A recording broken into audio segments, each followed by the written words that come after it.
Now after this, it came about that Absalom, David's son, had a beautiful sister, whose name was Tamar, and David's son Amnon was in love with her.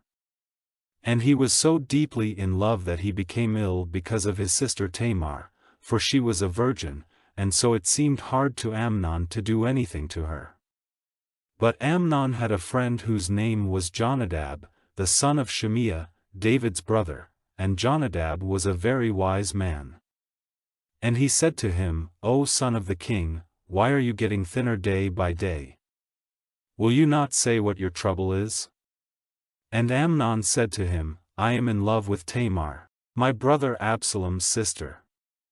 Then Jonadab said to him, Go to your bed, and let it seem that you are ill, and when your father comes to see you, say to him, Let my sister Tamar come and give me bread, and get the food ready before my eyes, so that I may see it and take it from her hand.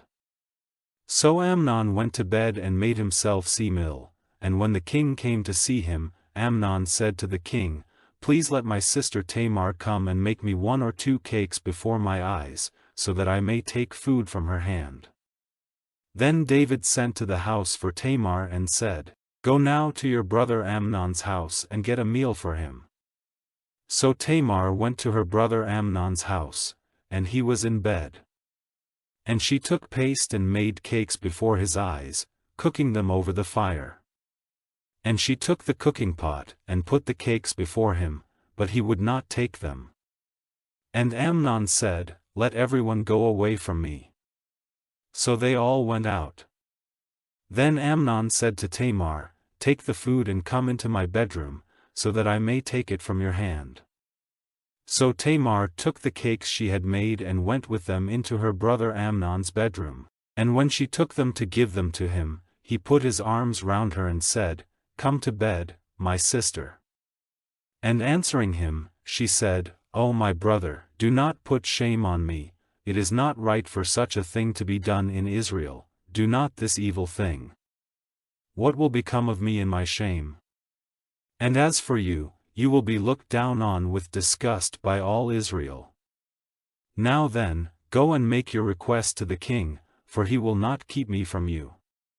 But he would not give attention to what she said, but being stronger than she, he took her by force, and had connection with her. Then Amnon was full of hate for her, hating her with a hate greater than his earlier love for her. And he said to her, Get up and be gone. And she said to him, Not so, my brother, for this great wrong in sending me away is worse than what you did to me before. But he gave no attention to her. Then he gave a cry to the servant who was waiting on him and said, Put this woman out, and let the door be locked after her. Now she had on a long robe, such as in past times the king's virgin daughters were dressed in. Then the servant put her out, locking the door after her. And Tamar, in her grief, put dust on her head, and she put her hand on her head and went away crying loudly. And her brother Absalom said to her, Has your brother Amnon been with you? But now, let there be an end to your crying, my sister, he is your brother, do not take this thing to heart. So Tamar went on living uncomforted in her brother's house. But when King David had news of all these things he was very angry, but he did not make trouble for Amnon his son, for he was dear to David, being his oldest son. But Absalom said nothing to his brother Amnon, good or bad, for he was full of hate for him, because he had taken his sister Tamar by force. Now after 2 full years, Absalom had men cutting the wool of his sheep in Baal-hazor, which is near Ephraim, and he sent for all the king's sons to come to his feast. And Absalom came to the king and said, See now, your servant is cutting the wool of his sheep, will the king and his servants be pleased to come? And the king said to Absalom, No, my son, let us not all go, or the number will be overgreat for you. And he made his request again, but he would not go, but he gave him his blessing. Then Absalom said, If you will not go, then let my brother Amnon go with us. And the king said to him, Is there any reason for him to go with you? But Absalom went on requesting him till he let Amnon and all the king's sons go with him. And Absalom made a great feast, like a feast for a king.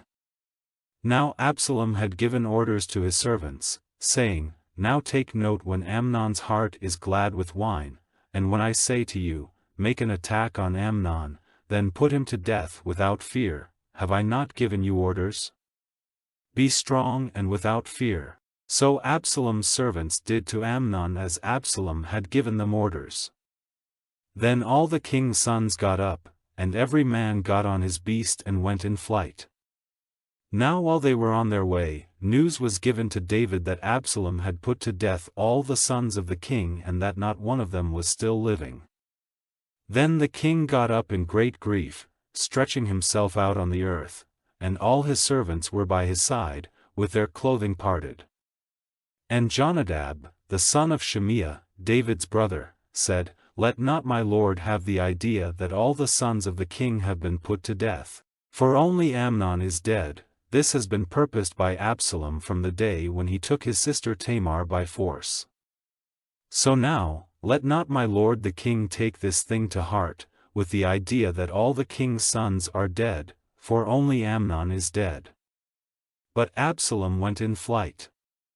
And the young man who kept the watch, lifting up his eyes, saw that a great band of people was coming down the slope by the way of the Horons, and the watchman came and gave word to the king, saying, I saw men coming down by the way of the Horons, from the hillside.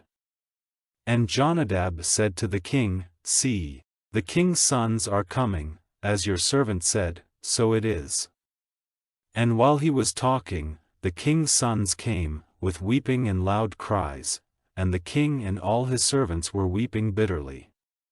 So Absalom went in flight and came to Talmai, the son of Ammihud, the king of Geshur, where he was for 3 years. And the king was sorrowing for his son all the time. And the heart of David was wasted with desire for Absalom, for he was comforted for the death of Amnon.